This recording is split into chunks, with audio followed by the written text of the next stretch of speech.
すぐの勝負だ。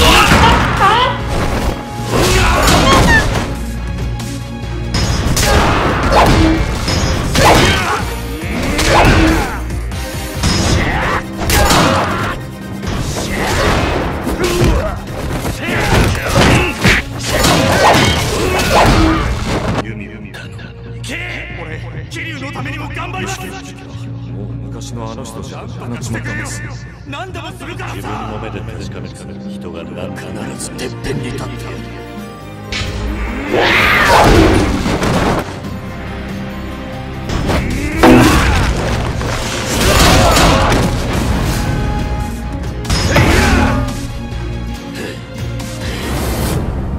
今更だがお前とはもう一度一緒にやりたかった。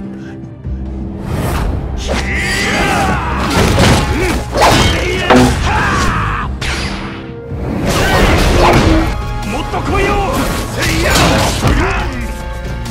んだそのパンチは。桐生、行こうぜ。